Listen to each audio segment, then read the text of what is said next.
Hey everybody, this is the Poor Sports Podcast, and I'm sad to tell you that today Alex will not be joining us. I'm trying to throw my phone on the ground so it doesn't distract me. I'm gonna put it into airplane mode. That's what I'm gonna do. That's what I'm gonna do, folks. I'm gonna put my phone into airplane mode or do not disturb anyway, and we will get going on this podcast. Hopefully, Alex will be in on Thursday. That's the plan at this point. Is for Alex to join us on Thursday, and we're going to have a normal live episode, so come check that out. Thursday, approximately 3 o'clock. We don't have a good time yet, so today what we're going to do, and this is very specific, this is Alex's suggestion, and I tried to find any other options, and Alex hates mock drafts, and I like mock drafts. So what we're going to do is go through 5 mock draft simulators into a 7-round mock draft. They're much faster. It's not as, and I'll, talk some shit in between. But they are, we're going to go through 5 of them. The 5 that I'm semi-familiar with, 2 of them I use pretty often. And, we're going to see what the Seahawks come out with in all of these mock drafts. So first, the ones we're going to use are ESPN's. Well, let's talk about this first. I just got back from Disneyland. I'm holding the conversation about Disneyland until Alex is back because he had a lot to say about it. But I found out that ESPN had joined the mock draft simulator game while I was standing in line, I believe, for the Pirates of the Caribbean ride with my wife and our 4-year-old daughter. So I got it. This is embarrassing. I'm literally standing in line for this ride, and I started doing it, and then I was like, okay, you got to be the biggest asshole as a family member, as a father, as a husband we're in literal Disneyland, and I'm looking at a mock draft simulator on my phone. So I stopped running through a Seahawks draft scenario on the ESPN app. Anyways, so we're going to look at these, probably going to trade down in all of them. That's a Seahawks staple is to trade down. They all work a little bit differently, so it's going to be interesting, and they all have a little bit different rankings. So we're going to see who the Seahawks come out with in both of these, and also 2 different things. One is I do not believe that the Seahawks are going to draft an offensive lineman in the first 2 rounds, unless it's an offensive tackle and they plan on moving Abraham Lucas inside. I just want to, like, John Schneider's actually said that he thinks the guard is overvalued as a position this offseason. 2, I'm going to probably draft Michael Penix. You're going to be mad about that. I'm going to draft Michael Penix. I like Michael Penix a lot. I'm going to draft him in some of these. I will not draft him in all of them if the trade is right. And we're going to see, some of these have some pretty wacky results, by the way. Like, they'll have, like the first 3 picks. I've seen where like the first 3 picks are wide receivers, and that's not going to happen. There's going to be quarterbacks taken early. Probably Caleb Williams number 1. My one of my top like bold predictions is that I think we're like 9 days from the draft, and I have a feeling, and I was thinking about it a while back when Robert Griffin III, RG3, was talking about Caleb Williams holding out or trying to like strong arm the Bears into not drafting him. Caleb Williams played his college ball with Cliff Kingsbury, who is the offensive coordinator in Washington, who has the 2nd pick overall. And I could very easily see Washington overpaying to have a shot at drafting Caleb Williams. I think it's probably a better spot for Caleb Williams. The 1 to 2, I don't know what 1 to 2 gets you. In fact, actually, I'm going to share my I have a window open right now with our first mock draft simulator that we're going to use, which is the ESPN mock draft simulator, and we'll get to a little better view of this because some of this is going to be small on the screen. So I'm going to try to make that as unimpacted as possible. We'll get to, all right, that'll be somewhat bigger.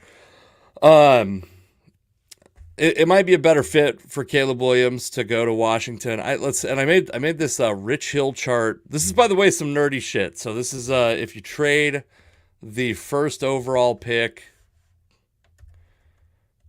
for the 2nd overall pick, it's a pretty big difference. So you got to make up quite a bit of room. And let's get that Rich Hill trade chart up real quick while we're here.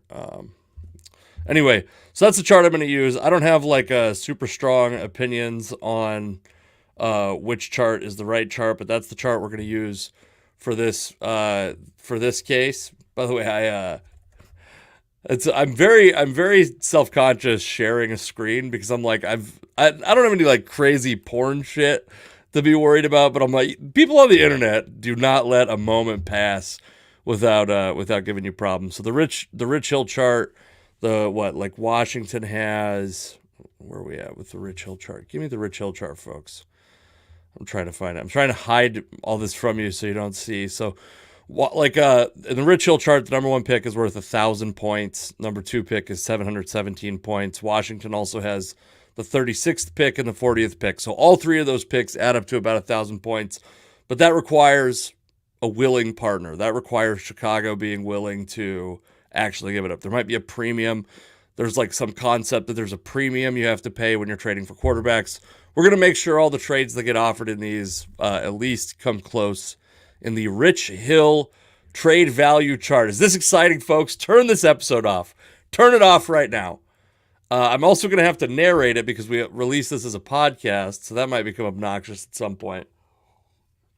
And I'm solo talking. I'm the only one talking, so it's definitely going to become a little bit of a labor on my vocal cords. So hopefully you don't hate this, but if you do, I told you to turn it off, so you can't be mad at me.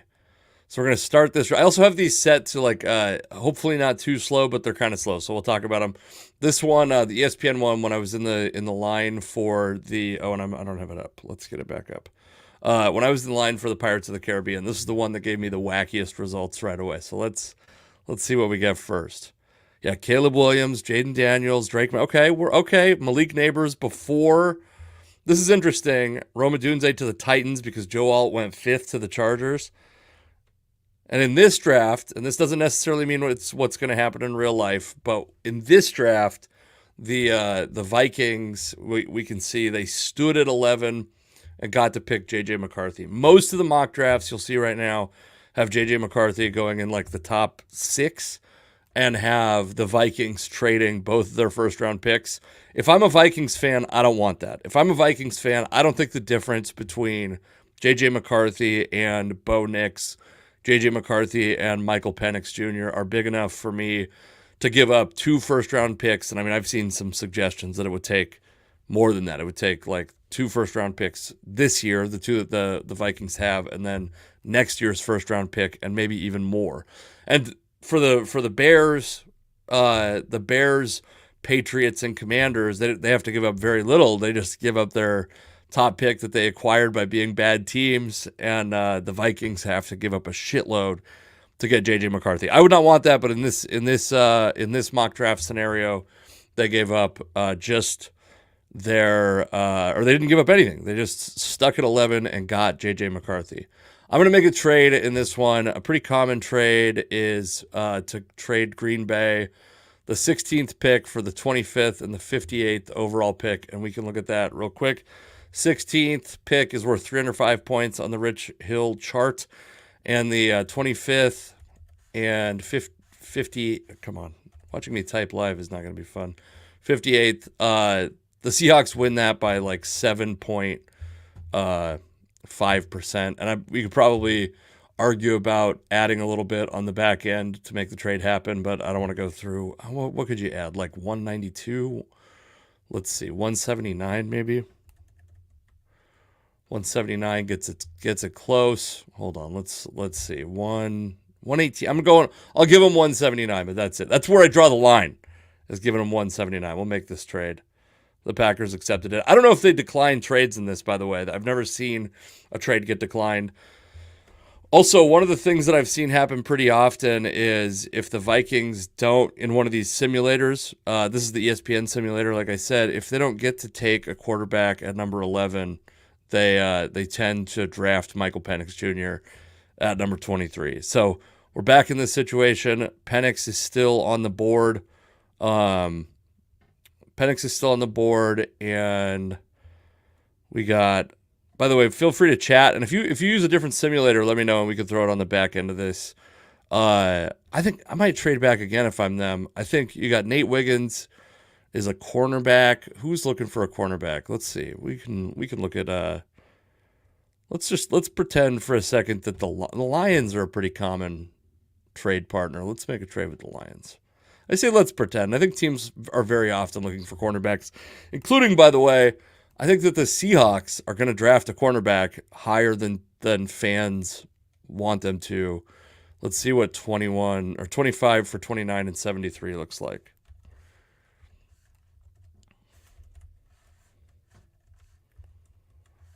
Is this like watching someone do a Zoom meeting? And no, you can't. This is too big of a move. Let's see. Oh, this is a different simulator. Come on, Casey. Let's see if the Chiefs want to move up. And of course, this all relies on these teams wanting to move up. This is out of the Seahawks' control. So 25 for 32 and 64. How about that? Still probably too much. Let's see if we can give him something else on the back end. Let's see if 192. This might be the most boring podcast we've ever done, and I'm sorry about that. No, that's probably not the move. So 29, 73. I think we might have to stick and pick here. I think we're picking Michael Penix. We added a pick in the top 100, and I think we just have to pick Michael Penix Jr. here, which is what I'm going to do in this one, because I'm not enthusiastic about. I actually like Adonai Mitchell quite a bit, but I'm not enthusiastic about anyone else this high except for Michael Penix, who's, by the way, like crazy low on the ESPN. I see him in the second round a lot of the time. The fact that they have him at 63 is, like, frankly, an insult. Michael Penix is significantly better than the 63rd best prospect in this draft. So we're drafting Michael Penix, 25th overall. One nice thing about drafting Penix in the first round is you get the fifth-year option. I don't know if that's going to be that big of a deal with the Seahawks, because if the quarterback's playing well, you're probably going to want to extend that guy.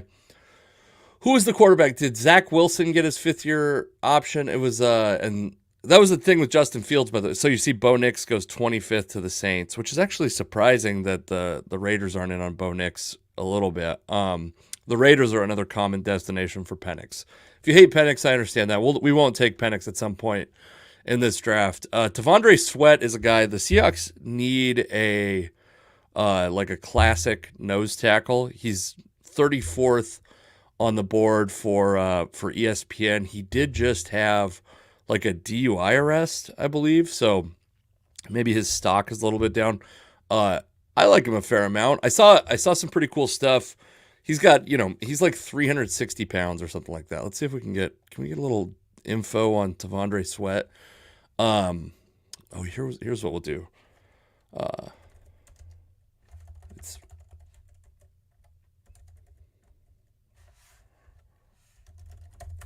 We're going to look at his combine profile. This is a good thing that I like to look at. You could choose to look at it also. He's 366 pounds. A 5.27 40-yard dash is not exciting. But I did see a thing like a physicist was like, he's still providing the absolute most impact of anybody, even running a little bit slower, because he's 366 pounds moving that fast, which I found interesting. I also like, I think that the Junior Colson is probably going to be a guy that, I think everybody's mocking Junior Colson. Almost every mock draft I see where the Seahawks trade up in some way, Junior Colson is in their plans. I think the pick is probably Junior Colson, had a connection to Mike McDonald. I think that the Seahawks need a linebacker, and there's not a lot. There's like 4 or 5 decent linebackers in this draft, but this dude, he's maybe the only guy that I'm certain is a scheme fit, because I'm an absolute moron when it comes to what linebackers are actually scheme fits. So I'm going to take Junior Colson, this is not going to be the last time you see me take Junior Colson in the second round, and I would have taken him. I don't know if he's even going to last that long. I think most of the places are a little bit lower on him than the league is going to be. I also think it's really easy to draw this thing that's like Michigan defender. That's a Seahawk. Washington offensive player, especially offensive lineman, that's a Seahawk. I don't know if that's necessarily going to be the case. Damn, Sweat stuck around to pick 81. Even with the, I don't think that, a true nose tackle is maybe as valuable as, especially, in the draft or whatever. I don't know if you can let him. This dude, Marshawn Kneeland, I find a little bit interesting. He's a big athletic, like super athletic, big edge rusher. I like him a lot. He's also he played at Western Michigan, but the reason I draw the connection, obviously that's not the University of Michigan, but probably the Michigan coaching staff is aware of Marshawn Kneeland. I'm going to take Devondre Sweat, though. I almost took him in the second round. I'm taking him here in the third round at 81. Were it not for the DUI, I don't think he probably lasts to 81, but he's here now. So Mike Sanderstill was another guy who I think is going to be high on the Seahawks list. Can play like safety, slot corner, can probably play outside a little bit. This is where it gets like a little bit, I think, less exciting. 102, you're kind of outside of, this is like the very end of who's going to be a very valuable player. Well, this is interesting. ESPN has Jalen Polk at 92. Did Jalen McMillan already get drafted in here?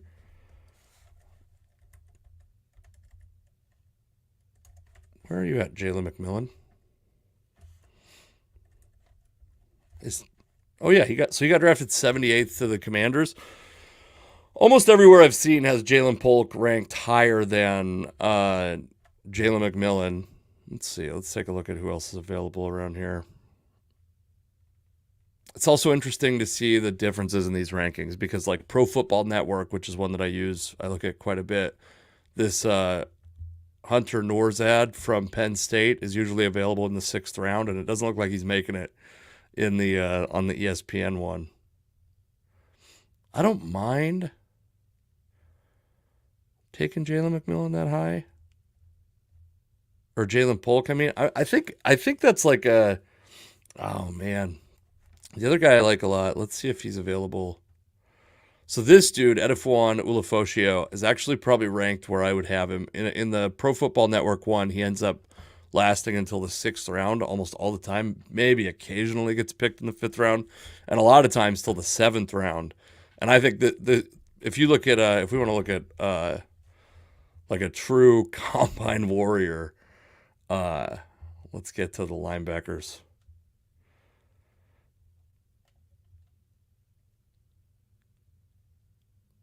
Where are you at, Ulofoshio? I know you were. Maybe you didn't. Did you not run the 40 here? Am I crazy? Are you guys seeing? Oh no, that's just his athletic, or just an overall grade. Give me the top performers. That's what I want. What the hell did I do here? Why is this giving me all time? I don't want all time. Here we go. I just want 2024. It's a bad showing, folks. 4.56, 40-yard dash, 10-yard split, also near the top, and then vertical, which is like a sign of explosiveness. 2 inches better than second place. 2 inches better than Trevin Wallace for second place. Broad jump. Longest broad jump. I mean, these are like elite athletic traits for a linebacker, and he's also like, I don't think, undersized. Let's look at the actual 236 pounds, which like now is roughly, oh shit, you probably can't hear this, but there's like a loud ad playing. All right, we'll get out of that window so I don't have to hear that. Anyway, I think that's probably actually a pretty good spot for Ulofoshio to be. A little rich for my blood to take a second linebacker. I'm going to take Jalen Polk because he's there. Unless, I was going to go look at one more. Boy, this has got to be. Here's who I was interested in. Mason McCormick is a guard from South Dakota State that's supposed to be like an absolute mauler, an athletic beast. God, this podcast might just be terrible. I'm like very self-conscious about this sucking. I think it might suck. We're drafting Mason McCormick. And we'll see. Also, by the way, we're going to talk about when Alex comes back. We got a lot to talk about. I was in at Disneyland at our hotel coming out to eat breakfast when I found out that O.J. Simpson died. So we're going to talk about that. Caitlin Clark got drafted number 1 overall in the entire world today. Just realized that WNBA players make less money than NBA players, which we're going to talk about. We had, I thought, like a pretty decent discussion on it. And that's what the world needs, is more dudes arguing about salaries of women. I'm going to take Ulufosio here. I'm caught up in the hype. I don't want to miss out on Ulufosio. I think he's going to be a very good linebacker in the NFL, and a guy who can do a lot of stuff, who can blitz, who's athletic enough to cover just about anybody. Second linebacker. So we got, I want to see who, I wonder if this one has a good way to see who all you've drafted so far. That's another thing, is I'll get out over my skis, or occasionally I'll be like, drinking a little bit when I'm doing these. And, this is Mike Hansen. I didn't say that women deserve to make more money in sports, for the record. That's not what I said. But Mike Hansen's right. This is a great Bill Burr bit that we talked about in the last episode. They don't make as much money, and it's because the sports make less money, obviously. And Bill Burr has an incredible bit on that. Go check that out. Somehow me talking about Caitlin Clark, our viewership has increased. Please don't get me canceled, folks. Mike Hansen is my buddy, comedian buddy of mine. And we'll see if he says anything too crazy on there. Anyways, I'm pretty happy with this draft so far. You got offensive line covered. There's this run wall that Mike McDonald always talks about. This T'Vondre Sweat is like a good addition to the team to help build that run wall. Junior Colson and Edefwan Ulufosio. I think you got like your 2 future linebackers. You got depth at the position. I think Ulufosio, I've actually seen him listed as an edge rusher at places, and he could probably kind of bounce around a little bit the first year. And so at 192, did this thing stop? I thought this was going to keep rolling in the background. I didn't want to fucking, I set it to slow, and I was going to try to vamp and then I was like, oh wait, we could just look at what we've done so far. And I guess it paused because it doesn't know that this is being used for a podcast. This probably breaks some rules but that Bill Burr bit, I wish there was a way we could show it on here and not get in trouble, because it's so good. It's so funny. And it's a bit that it's like a thought that everyone should have had already. And it's not obviously, by the way, Caitlin Clark is revolutionizing the way people view women's sports, women's basketball. I said on our last episode, I think she's going to have a Jordan-like impact on the way women's basketball is played. And people are like, she should take that deal from the big 3. Well, here's what I'll tell you. First off, the WNBA lets people go play in Russia. That's why Brittany Griner was there. They let people go play all over. I don't think they have restrictions. When you're making $75,000 a year, they can't really tell you where not to go and play, because you just go, well, I retire from the WNBA at that point.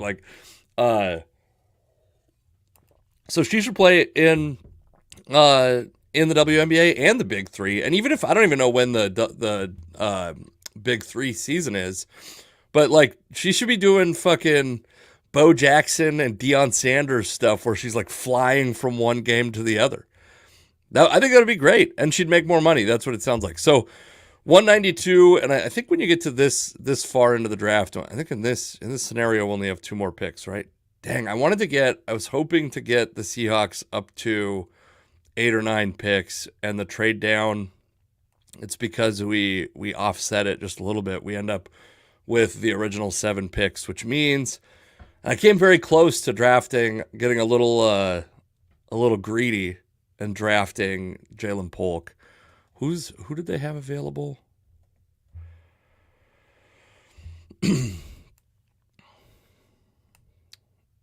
So Cornelius Johnson is a guy that's on my radar, Michigan receiver. Another guy, by the way, that I like a lot is, Roman Wilson, who's nominally their number 1 receiver. Ooh, Jalen Harrell is an edge rusher. Michael Barrett is I don't think they certainly don't need any more interior linebackers. This dude, James Williams, is a guy I talked about on with Dan Viens a couple weeks ago. Let's go James Williams Combine. We can get James Williams. So 6'4", 231, played safety at Miami, but did everything. He was like blitzing. He was playing up close to the line of scrimmage. He's not supposed to not be that great in coverage. I think James Williams might have a future as an edge rusher. Relatively long arms. I think somebody is going to take a risk on him. In this case, I'm not going to make it the Seahawks. Let's see Kalen Carson. I'm not super familiar with Kalen Carson, but we'll see if he fits into the... who's the dude... Is it Kyrie Jackson, the guy that's the Oregon corner that's like 6'3"? Yeah, this is a dude that's gonna fit into what the Seahawks like, I think. Let's get some. I don't have any measurements on this page, but 6 foot tall, 31 3/8 inch arms, 200 pounds. Especially because they haven't drafted a safety yet in this draft, and I think that there's a decent chance that they're going to move Devin Witherspoon all over the field. I think Kalen Carson's becoming. Let's see if I'm missing someone else that's obvious. Ooh, the other guy I like, and he's probably not on. They need a search feature. Listen, ESPN. If you want my feedback, you need a search feature here, and you got to show me where Dominique Hampton is. Is Dominique Hampton on? Did he get drafted already? That's the question. Damn it, he got drafted 140. That's another guy who's shooting up draft boards, as he probably should, by the way. Again, the one that I usually use, he's available in the 7th, so I did not have him on my radar. I think he's rightfully that high.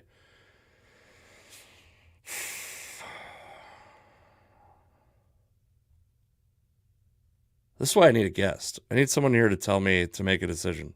It's going to be a big corner. Is it going to be Kalen Carson? I don't know. I'm not super familiar with Kalen Carson. According to ESPN, I'm getting tremendous value.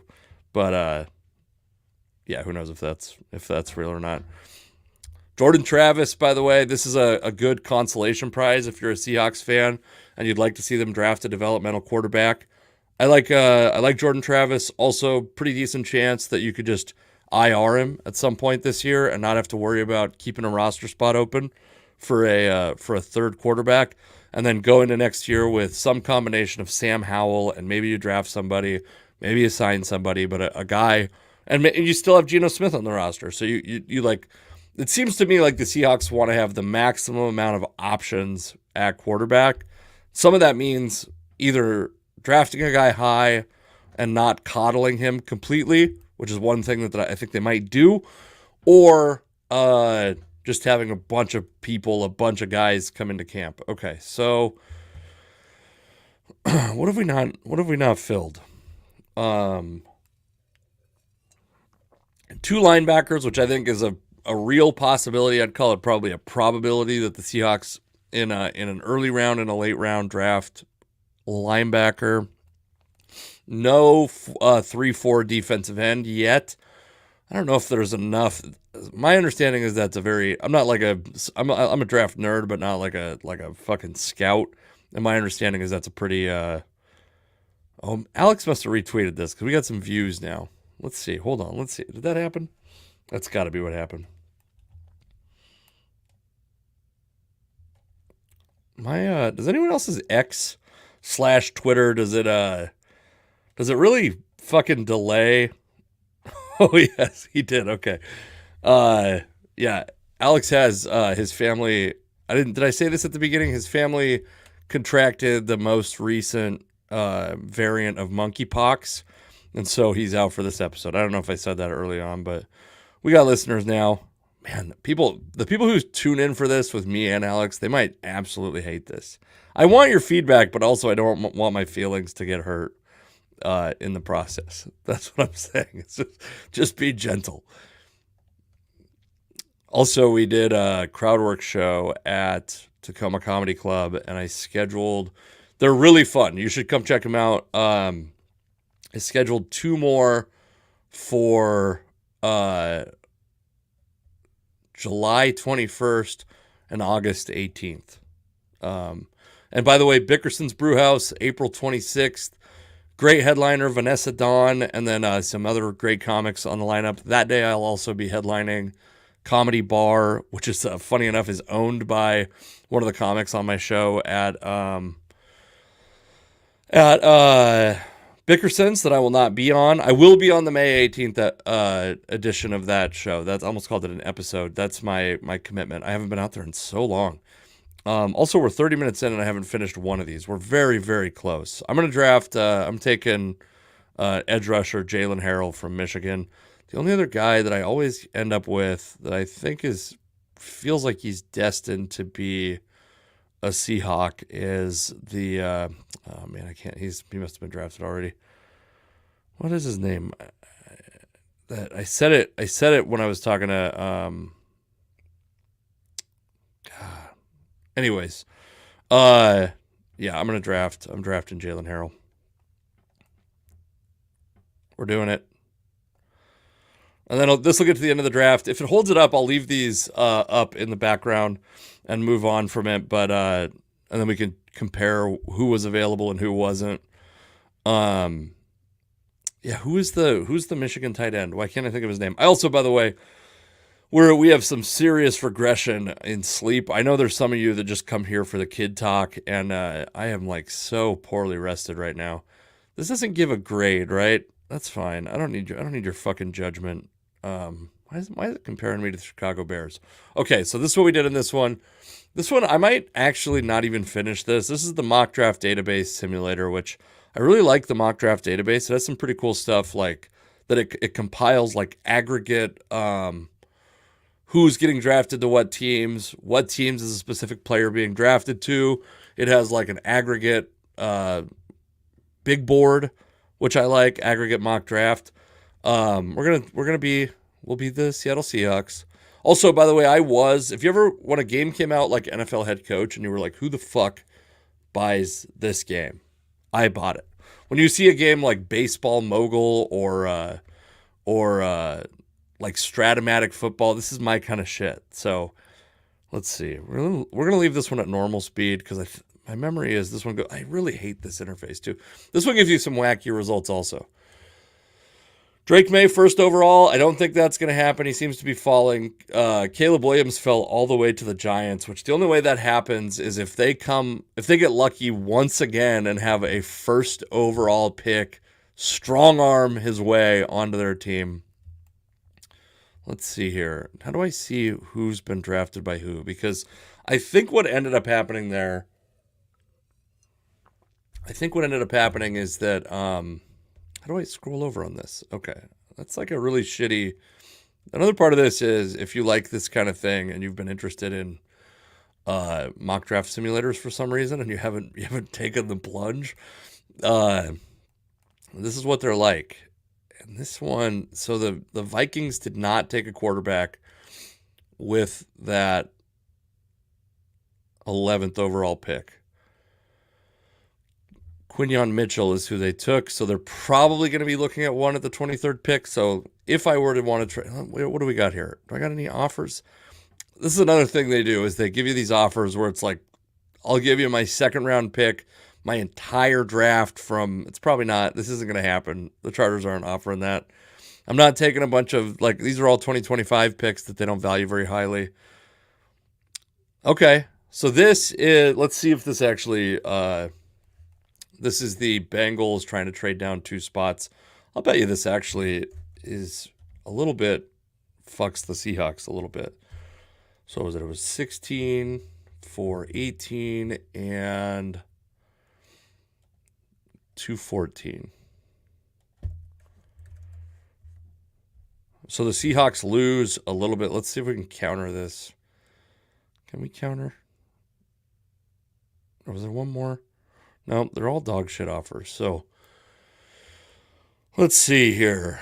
Let's make a trade. Let's offer something to the Bengals, who I don't know who the Bengals are actually looking. That's another thing to consider when you're doing this is like, who are they actually? 1-for-1. Yeah, 1-for-1 trade's not allowed. Makes sense to me. So 149. If I replace 214 with 149, that's closer. I'm gonna add that to the 194. All right, that's pretty close. And then the Seahawks get their they get 2 extra picks. Kick the can down the road. Like I said, I don't think they're going to be drafting a... Why is this thing so terrible? Why can't I scroll over easily? Oh, this fucking sucks. This is one of the worst ones. They wanted Byron Murphy, which I think the Seahawks definitely need to make a draft pick at or bring in somebody to be that like new 3-4 defensive end. I think Byron Murphy's a pretty good option. We got no offers. That's tough. I wonder if I'm going to try to shop this pick and see if we can get it out to... Kansas City is like a classic one, but let's try like Green Bay, 25th, 58th. What do we need to give up to... And if Alex is watching, he hears me saying we probably, and he's mad that I'm saying we for the team, which I hate. I hate when people say we to describe their fanhood.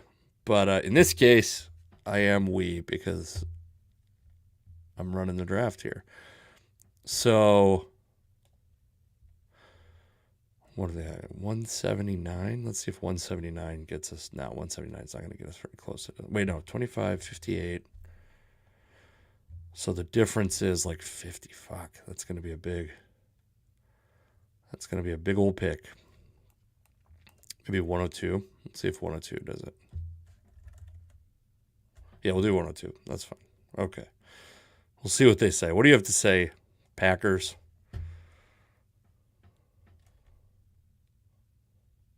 That's kind of a thing that I think people don't understand is you have to have a partner willing to trade with you. The Packers want to trade to get their 25th pick. Okay, so in this case, the Vikings have punted quarterback completely, and this is probably because I bet this particular ranking has Penix pretty low, is my guess. Let's see where they have Penix. 31. Okay, that wouldn't have been that big of a reach. Let's see what is left. Ooh. I think if Fashionu's still available, I'm taking Cooper DeJean at this spot. 25th. This will be one of the drafts where I don't take Michael Penix, even though my instinct is to want to take Michael Penix. I'm going to take DeJean. Got an A grade. If you're not familiar with DeJean, first off, he will be in the race war, the Rashard Mendenhall race war. He's the one white defensive back. So you have to, if you're white, I don't know if it might be racist to be too enthusiastic about DeJean, but he's pretty rangy, can play corner and safety, big guy. Here we are with Junior Colson falling to us again at 58, by the way. Tampa Bay took Brandon Dorlus, who's a guy that I like quite a bit, like a hybrid between a 3-4 end and an edge rusher that I think would be interesting and versatile in a defense like it sounds like the Seahawks are going to run. This one's pretty simple, though. I think at 58, I'm happy to take Junior Colson every time. If the Seahawks end up with the 58th pick and end up taking Junior Colson, I think the only situation I would not be happy with Junior Colson is drafted in the first round as the Seahawks' only first-round pick. Not super interested in future picks.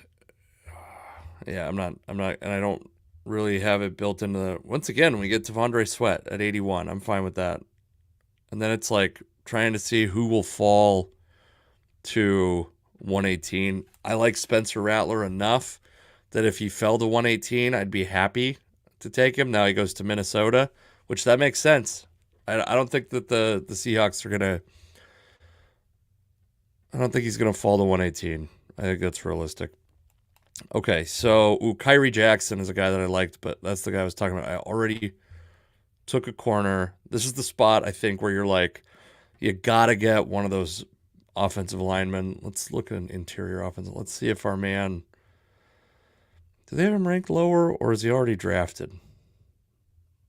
Another dude I really like is Brandon Coleman, who's like a hyper athletic guard out of TCU. I think played tackle at TCU, but it's pretty common.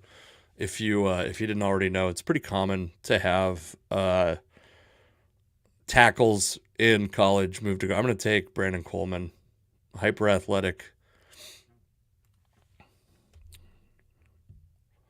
Also, again, feel free to tell me how much this sucks. Tell me if you're enjoying it, and it could be quite awful. I'm not. There's a lot of vamping that I have to do. That's a lot easier when old stupid Alex Akita is here. Yeah, I just don't want to trade for future picks really because I'm not. Okay, so I was telling you all this Hunter Norzad fella falls to the 6th in another. The Seahawks, I don't. Uluwatimi, I'm a little higher on, I think, than. Wait, did I fucking. No, this is South Dakota State. Made me. I was going to be very angry with myself. I guess I'm a little higher on him than some of these. I don't think that center's a need. I actually would argue that I don't think that guard is like an immediate need. I don't think they need to draft a starter at guard. I don't think they need to draft a starter at any position. I think that the Seahawks have taken this conservative route to having, low-end replacement level starters at every position where you can draft best player available regardless. So who do I think is the best player available? Oh, wait, we're just on interior offensive line.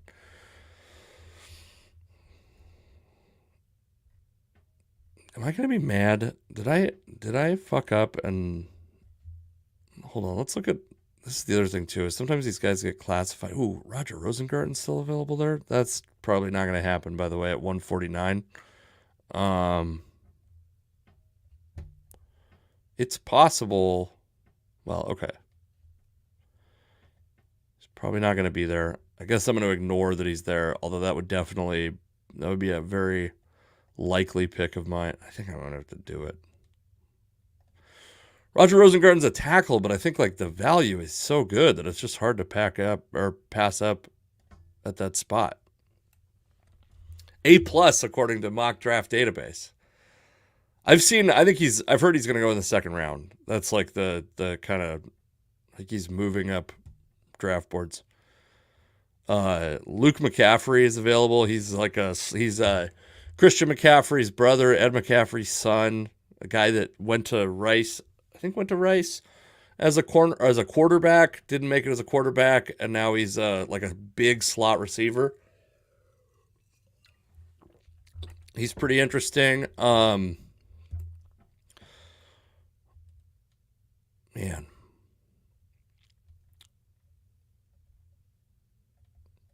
See, this is where like this James Williams dude is hanging out here.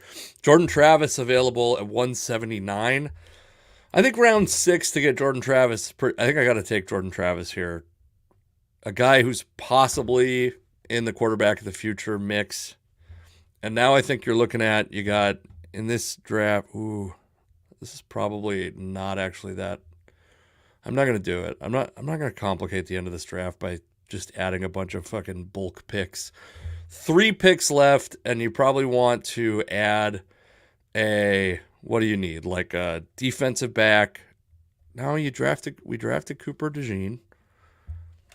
Also, maybe there is debate, or maybe there is not debate. DeJean versus DeJean. Let's take a look at I'm going to not mess up this name, nor am I going to.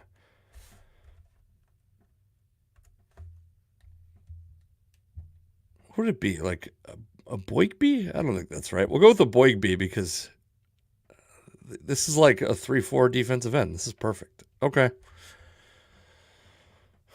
I think he's like, this is the other one. We were leaving that up. Justin Boygby, maybe not the best pick in the world, but I don't stop. There's no more trades. I'm not doing any trades. Tight end is intriguing. I like the dude, Tip Ryman. Did we just pass him? He's he's like got a lot of traits that the Seahawks have historically valued at tight end. He's big, he blocks well, catches the ball well. He's also, is he a flat earther? Is that his thing? I think he might be a flat earther, which would be fun. I don't find the flat earth stuff to be like as problematic as people do. Man, I don't know if I love any of the remaining linebackers, which I'd like to come out of the draft with 2 linebackers, but what do you got? What do we got left?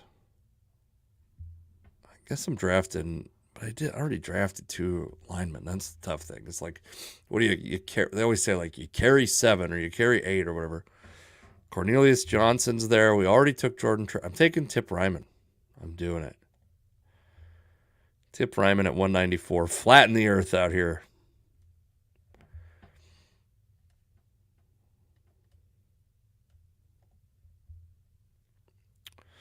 I don't know if there's a corner that I'm super passionate about at this point.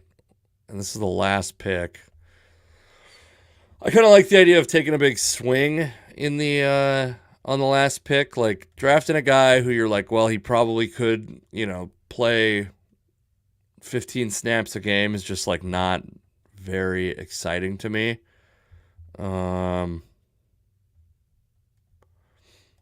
Did James Williams stick around? He's probably gone. Unless he's under the linebacker category. Nope.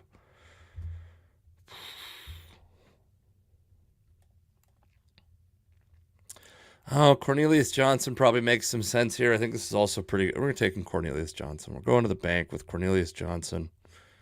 End of the draft. People just have to be losing their mind at how much they hate this podcast. They're not doing it in the comments, which is fine. It would hurt my feelings, but I don't know if this is even going to work as an audio podcast. That's the other thing. I think it's probably, I'm going to put it out as an audio podcast, but with the disclaimer, like, this is not a good audio podcast. Okay. So draft is complete. I don't know, did I get an overall grade? I got A's on most of my picks. Great. Thank you, mock draft database. All right, the last one we're going to do that I don't have a ton of familiarity with is the walk the mock, which is like, people are starting to like this one, I guess. I don't know. I think I set it to slow, which, sorry if that's, how slow is it going to be? If it's this slow, I think I got to restart it. This is crazy. Oh, wait, I have to click. That's right. You got to click no trade, meaning I'm not trading at this pick, which is fine. It means we can control the pace a little bit. So first 3 picks, I'm not going to really fight any of the, like, as long as there's 3 quarterbacks taken in the first 3 picks, from a Seahawks perspective, it doesn't matter. It doesn't even matter who they are, if it's J.J. McCarthy or if it's one of these other guys.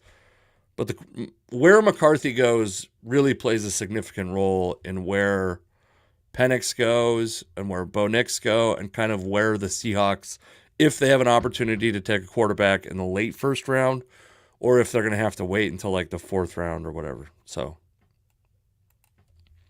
we missed that one. Oh, J.J. McCarthy went to the Falcons.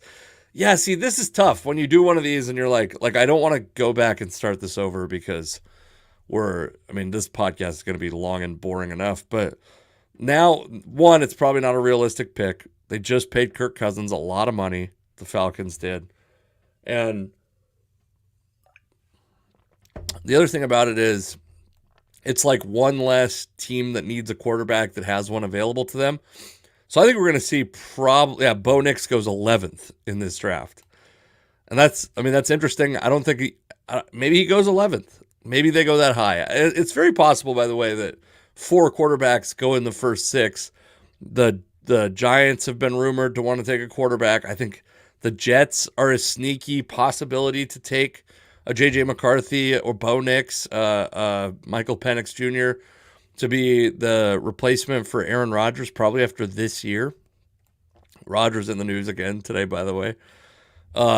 Denver takes Byron Murphy, and then really the next likely team to take a quarterback and before the Seahawks pick, which would be all 6 quarterbacks, all 6 first-round quarterbacks, are the Raiders, and they take Michael Penix Jr. So now there's no choice in this draft.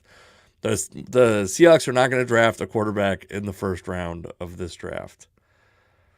What I'm curious about, I think this one you don't get, it doesn't trade you any, it doesn't give you, it only lets you make 3 trades, which I think is realistic. By the way, one of the problems I have with those like 58 pick things is the most picks any team has ever made in the 7-round era is like 14, and a couple teams have done 13. So you're not going to be able to, fill your draft with 25 draft picks. We're going to do, what do we want to do? Let's do Dallas this time, because who's on the board? Brock Bowers on the board. I don't know if Dallas has some decent young tight ends, right? Who would be interested in Brock Bowers? Most likely. Because, who would be? Let's go down this list. This is why I wish it would be, maybe it would. Let's trade with Dallas, and we'll let them figure out who to pick. Dallas is a pretty good. So this has is this the Rich Hill chart? I think this might be the Rich Hill chart. Let's see. 1,000 to 1,080. So 16 and what was it, 24 and 56? No, it's not the Rich Hill chart because it's in a different. We're going back to here. All right, we're going to do this. Dallas also is like crazy. I don't think they're following a lot of charts. You know what I mean? Like, I think they're following. Oh, they take Jordan Morgan out of Arizona, who's a guy I actually like, but I guess you trade up for a tackle in a tackle heavy draft. Brock Bowers ends up going 19th to the Rams.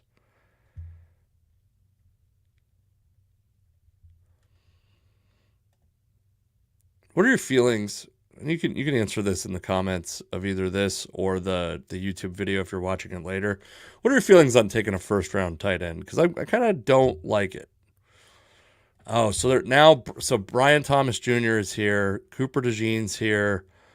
I think there's going to be a team. Brian Thomas Jr. is a guy who the Seahawks are kind of like, if a team is interested in a receiver, he's like the last big receiver. The guy he's the fourth guy, I think, on most boards behind Malik Neighbors, Marvin Harrison Jr., and Rome Odunze.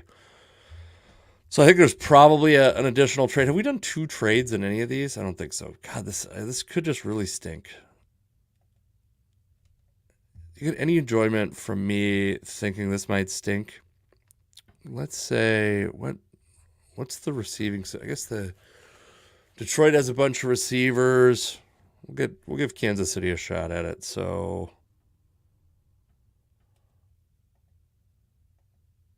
it's probably too much. All right. So for a first, third, and a fourth, we're going to give that for the 24th pick. Whatever. You know what I just said. Very tired, folks. Kansas City gave up a first, third, and a fourth for the 24th pick that the Seahawks got from Dallas, and they took Brian Thomas Jr. That actually bore out what I said. And now the Seahawks have a bunch more picks I think they have now 4 picks in the top 100 and a couple additional, or an additional 4th round pick. It was a 4th round pick, right? And if Cooper DeJean falls to them at 32, that's like the dream scenario. And it's looking good right now. Let's see. I'm going to jinx myself, though. Fuck. Baltimore, where Mike McDonald came from, fucks him. Fucks him and us. Us being me, one of these. So, Jerzon Newton is a guy that's been mocked to the Seahawks a lot. Some people have him really high. I can't see the difference between him and Byron Murphy, which is like probably just my own ignorance. He makes a lot of sense to me. And like I said, I don't think they're going to draft an interior offensive lineman in the first round. So I'm drafting Jerzon/Johnny Newton. And I'm just going to skip to the next pick. We don't need to watch every single pick after the first round by any means. Adonai Mitchell.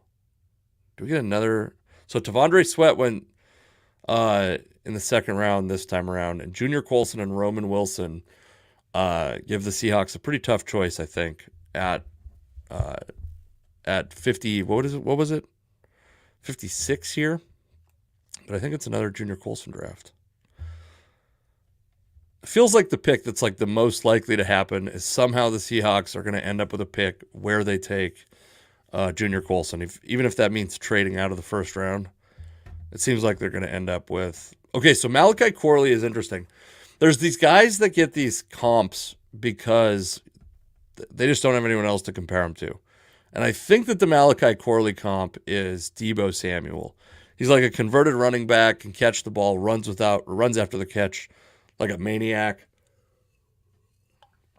But it's all the problem with these draft comps is it's always like a Hall of Famer. So that's like the absolute ceiling, very likely, is Deebo Samuel. I do think the Seahawks have a sneaky need at receiver. But I don't necessarily. I like Malachi Corley a lot. I don't think that I'm gonna take him here. Here's another thing. Let's get a little more than just like I can only get 2 names on this fucking big board here. What are we doing? We're in the 3rd round. It's like when I start to think that Mason McCormick. I really like Mason McCormick. It looks like, according to this, I'll be able to get him maybe at the Seahawks' next pick.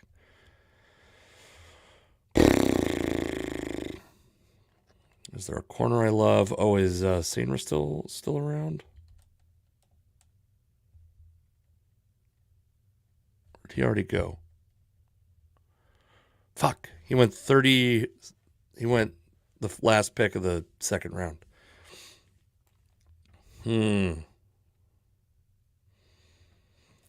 And I think this is too early for... Did Spencer Rattler already go? I think that's too early for Spencer Rattler. I think some people think he's going to go in the 2nd round. I don't think I'd want to take him in the 2nd round personally. Man, the guys I like are picked over right now.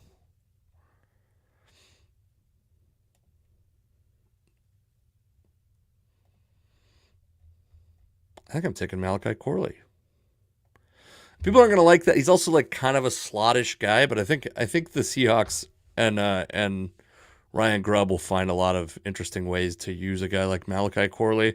I think they're going to do a lot of that with Jackson Smith and Jigba too. I think it's going to be pretty exciting to see what they're able to do with Smith and Jigba. All right, let's look at all of who's available. It's tough. It's tough to kind of get a gauge for what the Seahawks actually want to do at offensive line. Do they want big guys? Do they want rangy guys? Does it have to be both?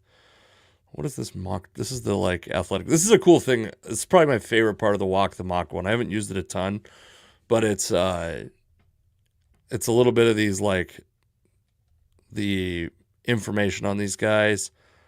Who are these comparisons? Ooh, Chris Spencer. That's a blast from the Seahawks past. My God. I think Christian Mahogany is probably somewhat athletic from the research that I've done. Christian Mahogany, high-ranking guard in this draft. The Seahawks need interior offensive line depth. I would again insist they don't need to draft a starter at any position, but oh man, I'm getting bored. I'm like ready to fall asleep. What am I doing? All right. The other 2 I like, and I'm a little more familiar with. You won't have to watch me do fucking a Zoom meeting in person. Do we like this thing, by the way? It feels a little more like a TV broadcast, but it takes up so much real estate on the screen. I want like a nerds version of this that doesn't have. I want to see who McKinley Jackson is in that run wall. He's like the one of 2 like high-ranking nose tackles. There's another dude later on that I can't think of. Go to like Kent State. I can't remember his name. Let's see what his name is. Problem is you got to, because it only, Christian Boyd, Northern Iowa, is another guy who's like kind of nose tackle size. We'll see. I like McKinley Jackson at that spot. I think I'm taking McKinley Jackson. Who, by the way, I know they took Johnny Newton, Jerzon Newton in the first round. They're not going to run If you're not familiar, they're not going to run like a 4-3 where you have two defensive tackles and two defensive ends with their hand on the ground. They're going to run a lot of stuff, but the nose tackle is like a different position. Newton will probably play end with the Seahawks.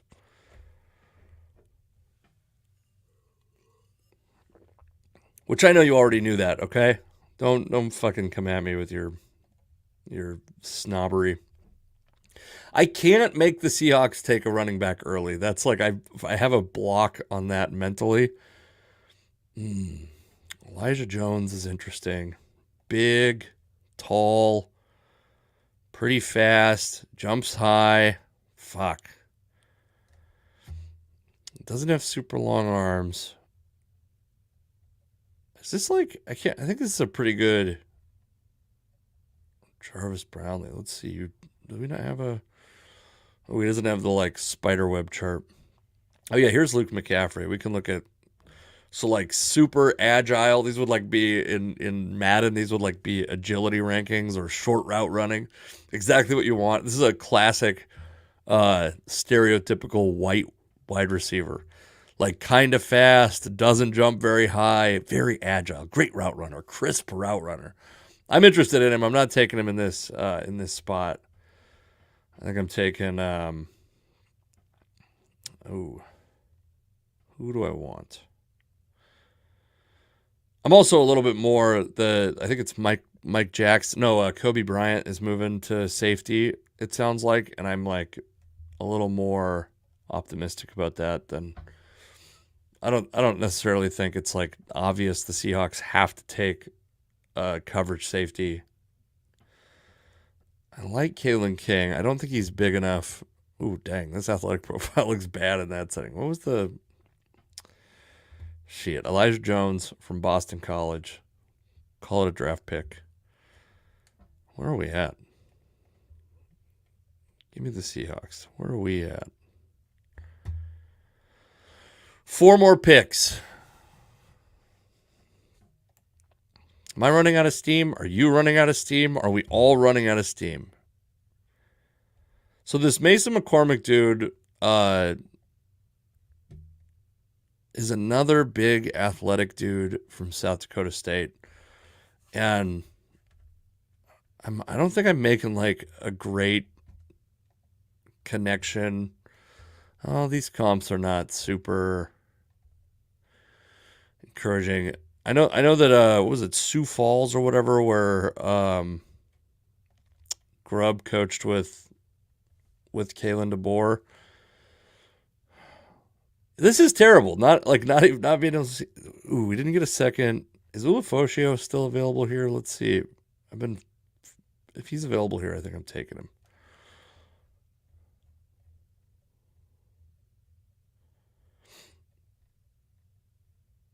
See, like having to scroll through this much shit, he must be gone. Trevin Wallace, I think, is a good pick here. I do think they're going to draft 2 linebackers. That's my opinion. And I think they'd be happy with Trevin Wallace at the end of the 4th round. Jalen Ford also would have been fine.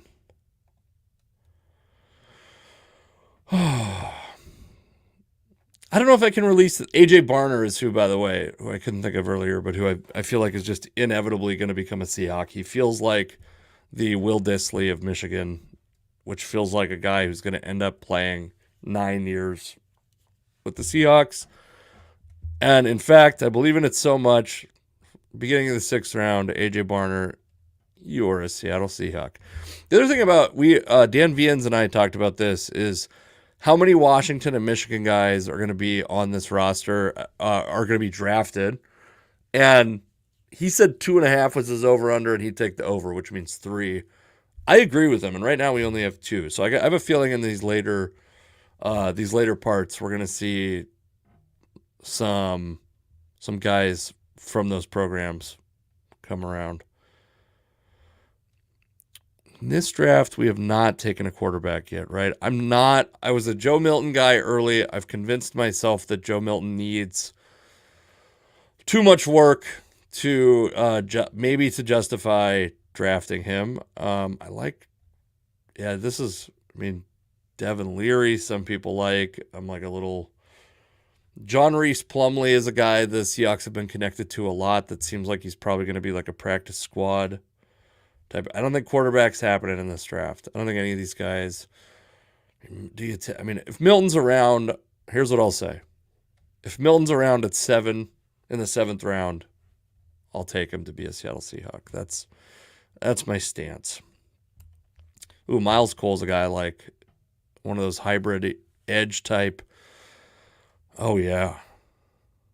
What was this 40-yard dash? 4.6. Oh yeah, the Seahawks have not. He's like kind of in between. He'll probably play edge, but can. Oh yeah, that's a good Seahawks prospect, I think. Miles Cole. Keep your eye out for Miles Cole, or he will go undrafted, and I don't know what I'm talking about. That's another possibility.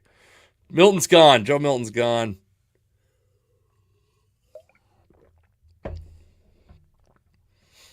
Cornelius Johnson is gone.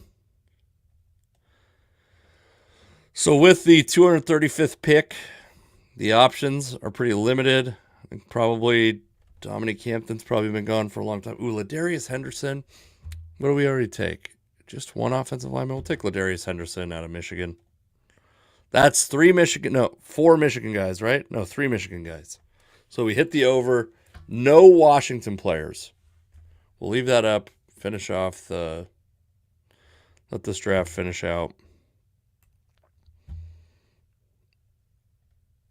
Oh yeah, is it going to give me a grade? All right, these are my picks. Lastly, Pro Football Focus. Yes, I'm one of these people that pays for Pro Football Focus. Yes, I plopped down the like $85. Yes, you might be so tired of this concept. I've thought that we could do this and have it be fun. It's going to be a bad podcast. As a podcast, it's bad. If you're just hanging out, drinking a beer, watching me do this, and I don't know, maybe that's terrible. If you've never seen how this Pro Football Focus one looks, it's a little bit different because you get to choose. It's basically between like the aggregate of most mock drafts or most big boards versus Pro Football Focus rankings. You get to choose this like these are like on sliders. I just leave it at the default. And so we're going to see what happens. What did I set it to? Did I set it to regular speed? This one moves pretty fast, I believe. Okay. And you can speed. One of the nice things about this one that I will say is you can speed it up because at the beginning you might be like wanting to thread the needle on a trade and pause the draft at a time. And yeah, so we saw J.J. McCarthy go 6th. So once again, the Minnesota Vikings do not have a quarterback with their 11th pick, which means they're more likely to take one, obviously, with their second first-round pick. And we're going to try this 24. So I'm going to... Shit, I could have actually seen what else was on there, but the Cowboys make, I think, a lot of sense as a trade partner. They take Quinyon Mitchell. That's a guy who's realistic to trade up for. Brian Thomas off the board.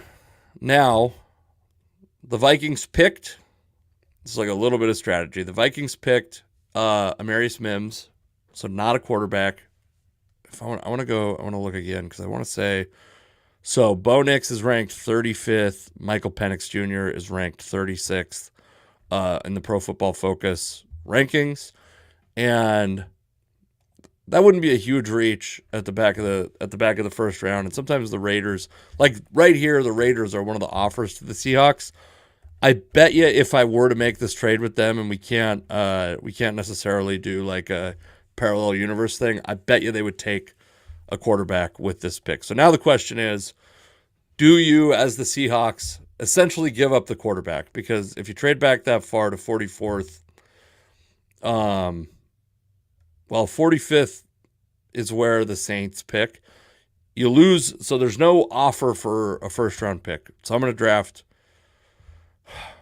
drafting Cooper DeJean, and we're gonna slow this down and see if we have to trade up to get. Because it hurts to trade back the picks that you already gave up to try to have more picks. We don't need to slow down that far. We can speed it up a little bit.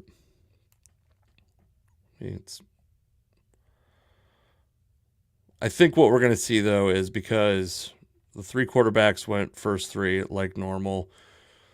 Minnesota doesn't pick between the Seahawks and now, but the Raiders do and the Saints do, and they're two teams that are going to be looking for a quarterback real hard. And my guess is that's where Bo Nix and Michael Penix Jr. go. But I think if you're the Seahawks, you don't have to take a quarterback. Sam Howell is good enough that there's like hope. You have a lottery ticket there that's like got a reasonable chance of converting into being a quality starter in the NFL. If either of those guys fall past, and here we go, here's the real moment of truth, probably Michael Penix Jr. right here. Yep, Michael Penix Jr., probably Bo Nix here. That's my guess. Ooh, Roger Rosengarten. So now, if you're a Seahawks fan, you have to decide if you like Bo Nix enough to draft him in the second round. I would be fine with it. I'm not like a Bo Nix hater because I don't think he's going to get drafted by any of the teams unless someone trades out, which is certainly possible. Bo Nix gets drafted by the Rams, which makes some sense. So now you're back to Jordan Travis is the likely pick. This could be, again, apologizing, could be a terrible podcast. So you're at this spot now where there's not like, I don't think you're going to take any of these receivers that high. Junior Colson's available. I think Junior Colson at 56 is fine. I've done that in every draft. Let's see what's available here. So 59 and 123. Would that do it? You're dropping through now. I think you probably end up at 180. We're going to try to add one more pick and move down a little bit with the Texans, but I'm going to 56 for 59 and which one are we even on? Jesus. This has lasted too long. Is this too long? Might be too long. 188. That's the... Oh, it's like dead perfect. Okay. That works. Let's go back to PFF. This will be the trade that we make. Hope that Junior Colson doesn't get drafted by any of these teams, although Houston has a need at linebacker and Tampa Bay has a lead at linebacker. So here we go. 56 for 59 and 188.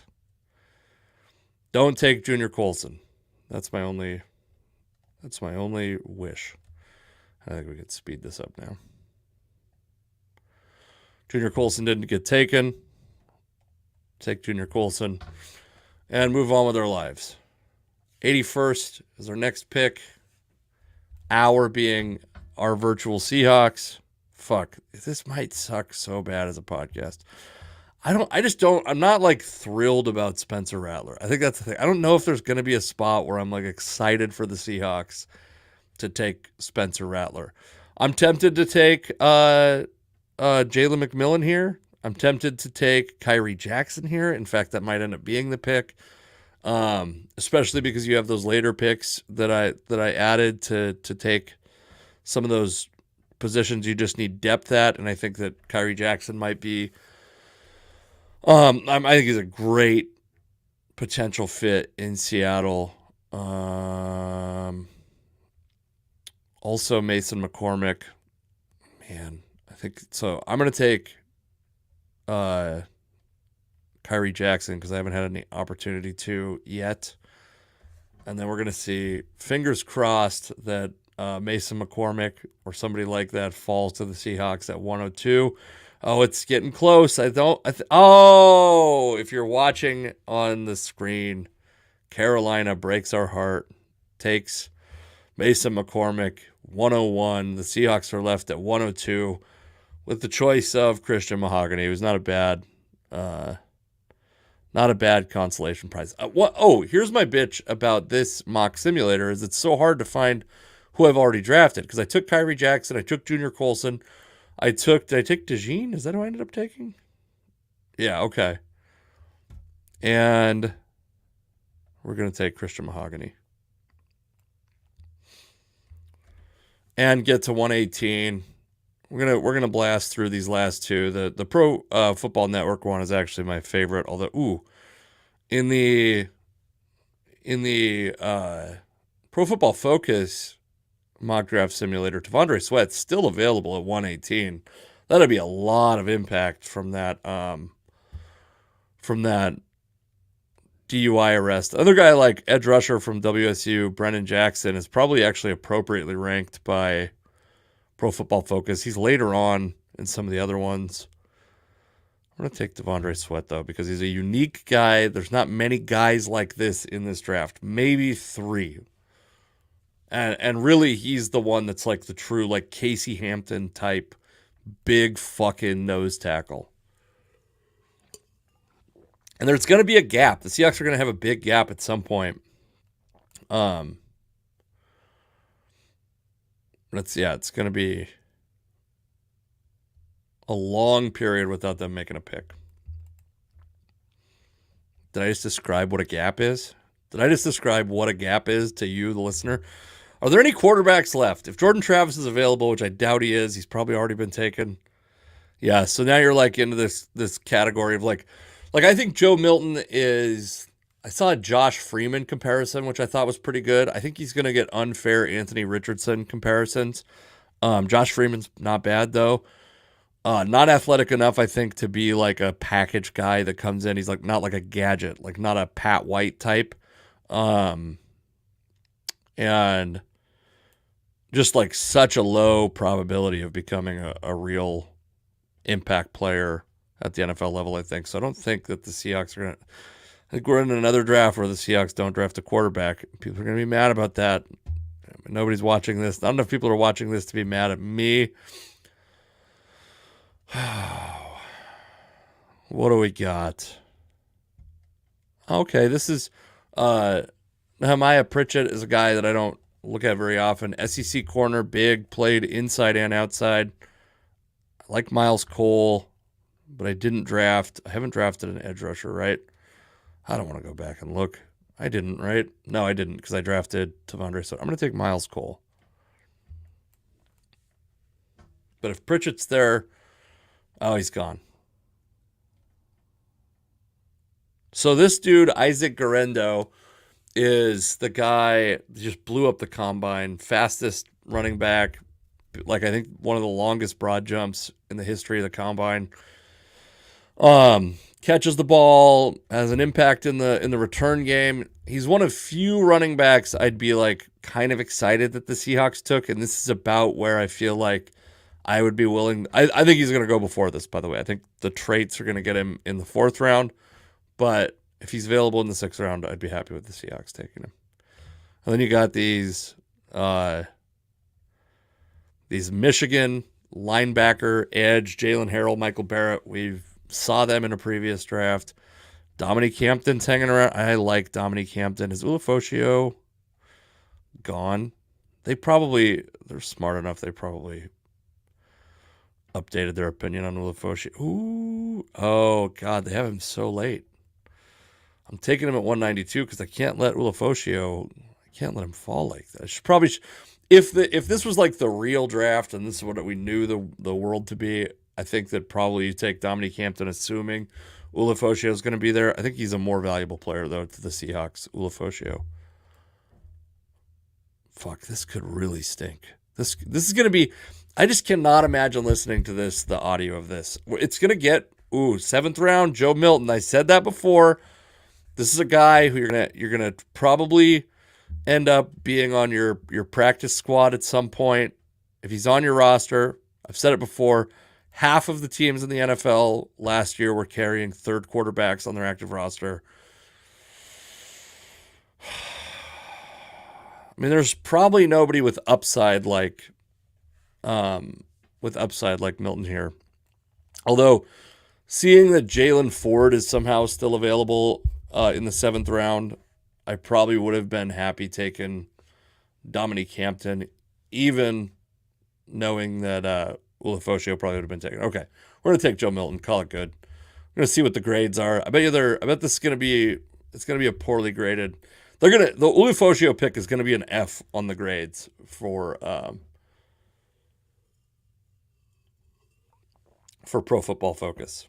3 new awards. My God. Cooper DeJean, an A+. Ulofoshio a D minus, and then a lot of what awards did I earn? It's got to be like top 59%. Yeah, it still gives you an A minus. I had one A ranking pick. It's a very generous grading scale. This PFF grading scale. What awards did I win? Tell me what they are. All right, well, we'll find that out later. And lastly, we'll go to this Pro Football Network, which is the one that I use the most. We'll run it on normal because I'm bored, you're bored. We all hate this. I should have done this earlier. Next weekend, Post Falls, Idaho, at the Draft Zone. It's a vape bar where I will be doing stand-up comedy and drinking 1 to 2 drinks and then driving back to Spokane, where on Sunday night I will be that's what I'm saying. Ulofoshio as a D minus in the 7th round, or I think it was actually in the 6th, 192, is wild. I agree with you, Drew Middleton. It's a wild grade. It's surprising to me that Pro Football Focus is that low on Ulofoshio as a draft prospect. Okay.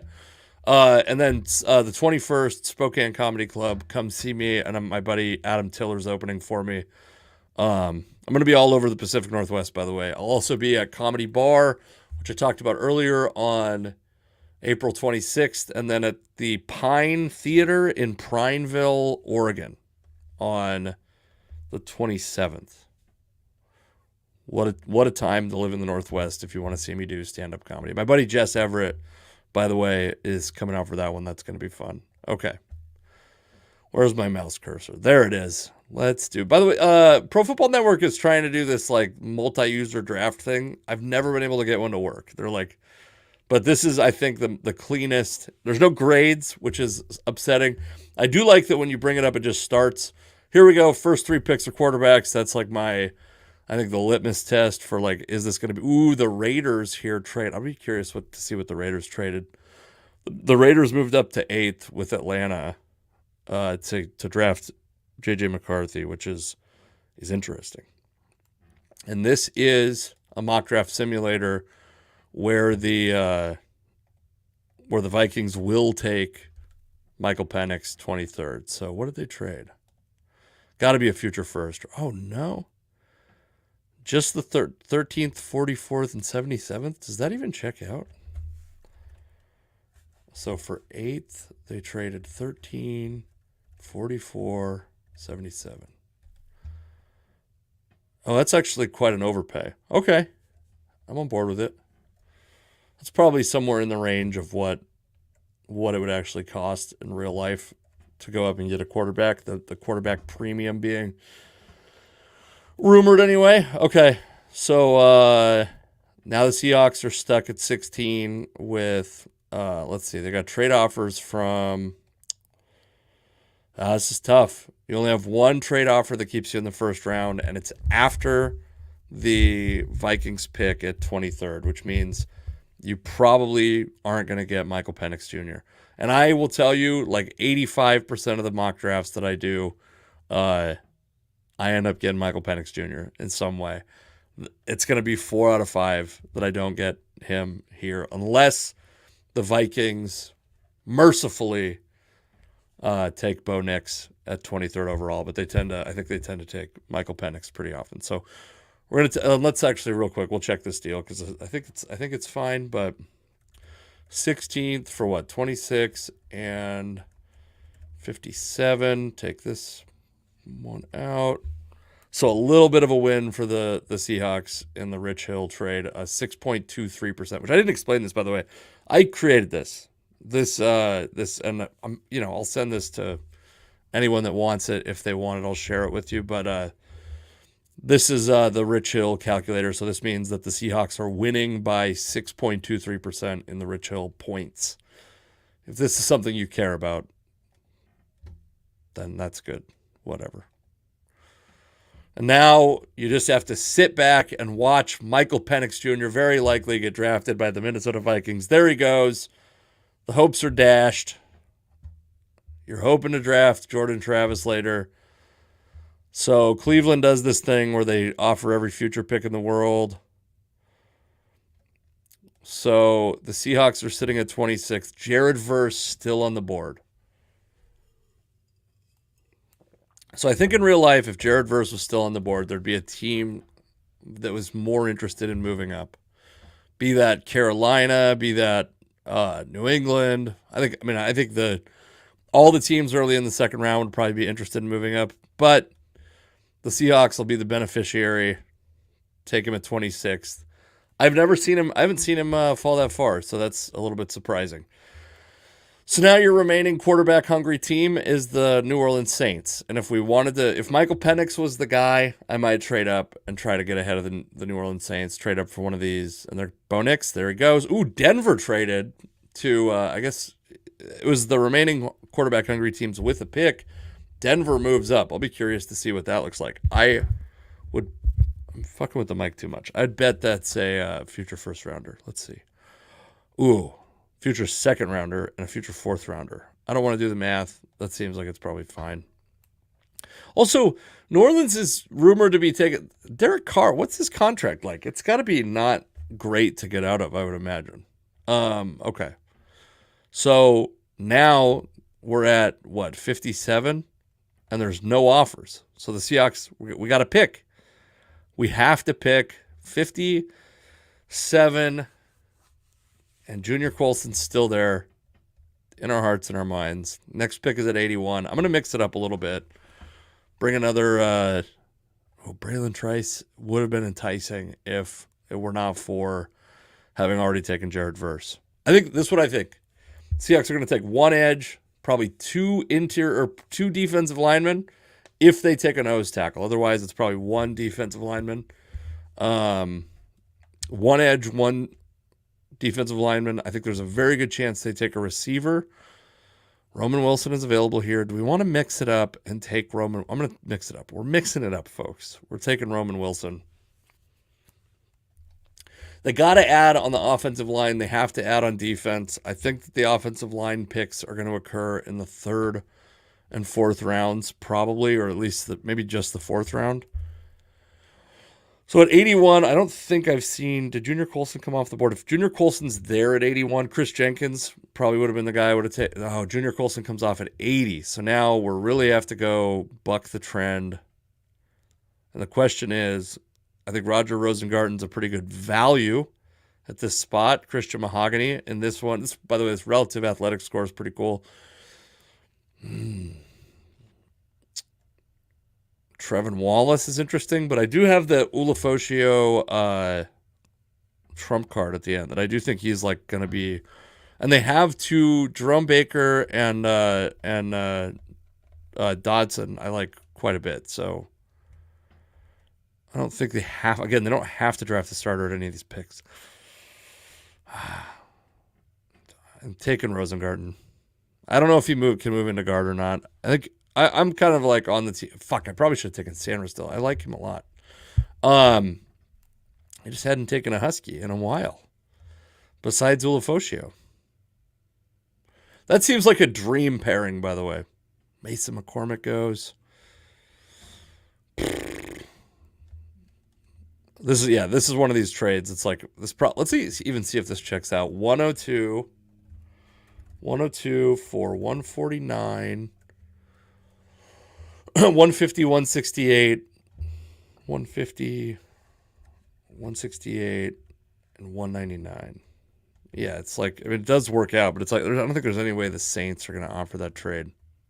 So, oh wait, was there another trade? No, that was the only one. Okay. Mason Smith's interesting. If you read the scouting report on here, they say his frame is maybe the most frightening since Sean Oakman.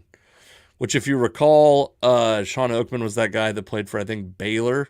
And let's see if we can get Sean Oakman on the screen. Big, sexy Sean Oakman. And they got accused of sexual assault and I believe was acquitted, but just never, let's see. The big picture of him was, I think it was this picture. Oh, here it is.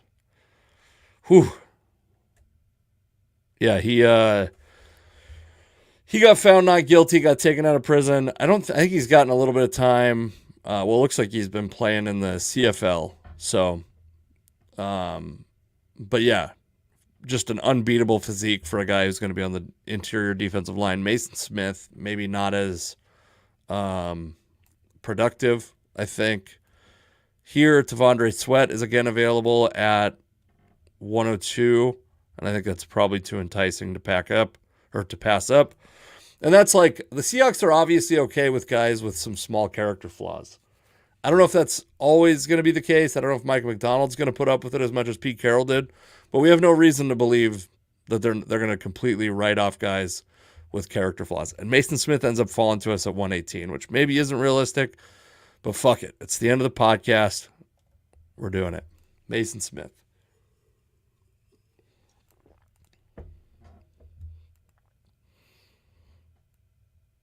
All right.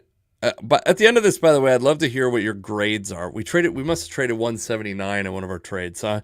So only 2 picks left, 192, 235. You got to hope Ulofoshio. I forgot that they traded away once, or we traded away 179. And that's probably where I would have taken Ulofoshio to make sure I got a linebacker in this draft. And now I'm going to be, my knees are chattering over here. Is that one of the sayings? My knees are chattering. My knees are shaking, hoping that Ulofoshio is still available. Here he is at 202. He's ranked 202 on Pro Football Network, but occasionally will go significantly higher. I've seen him go in the 150s before. So fingers crossed.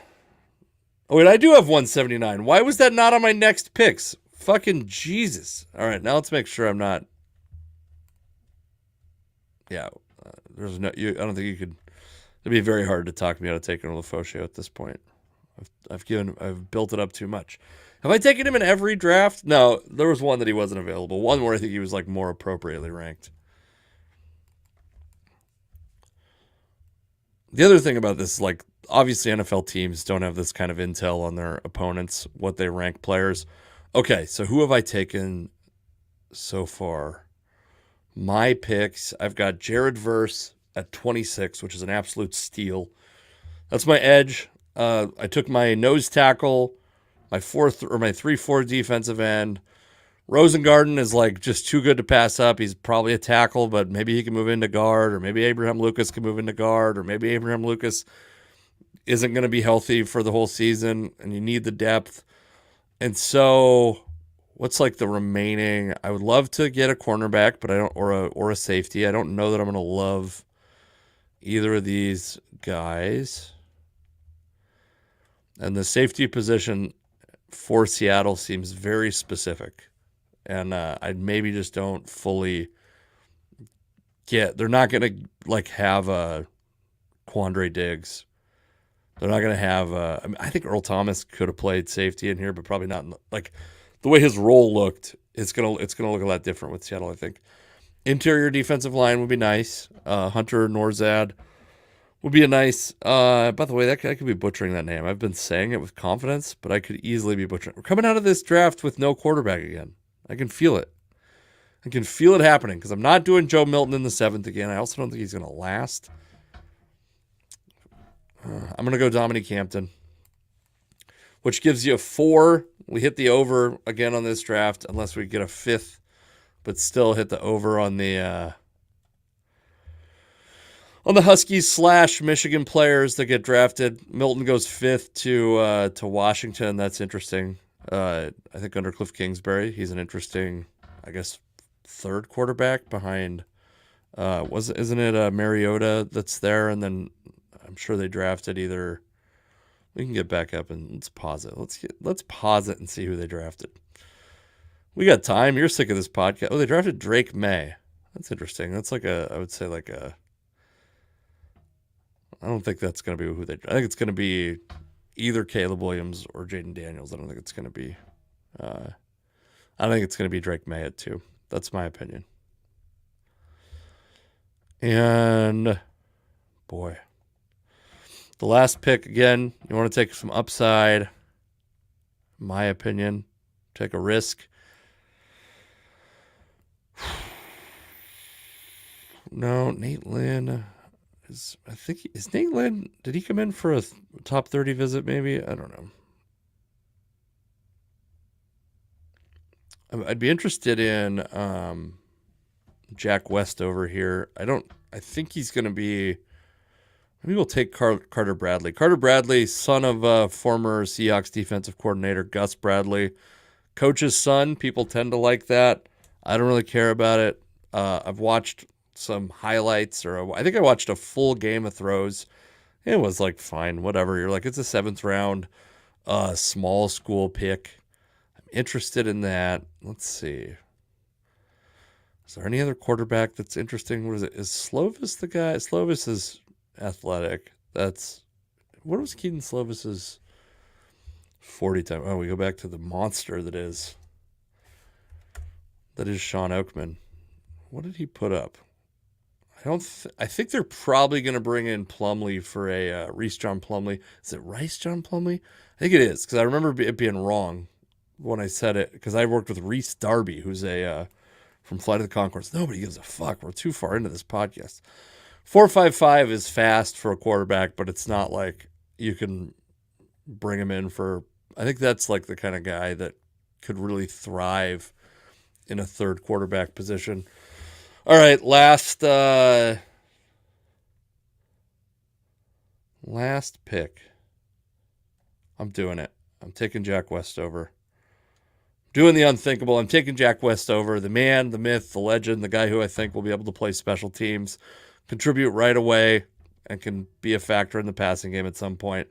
All right, I'm going to let this thing run out. You're going to see, we'll take a look at the picks when they come up on screen. But if you made it this far, which probably very few of you did, thank you for listening. Thank you for watching. We'll be back with a full episode. Alex will make fun of this, I'm sure, on Thursday. And that's who we got. This is who the final draft, the final mock draft simulator brought in. Casey McLean comedy on everything but Twitter/X, where I'm the Casey McLean. Follow Alex at AlexSSN. Watch us live every Tuesday. This is an hour and a half of me talking on my own. Hour 40 minutes almost. Me talking on my own is not the most exciting version of this podcast. But if you made it this far, I really, really appreciate you doing that. It helps my ego slightly. So thank you guys, and we'll talk to you hopefully on Thursday if Alex's his monkeypox have subsided.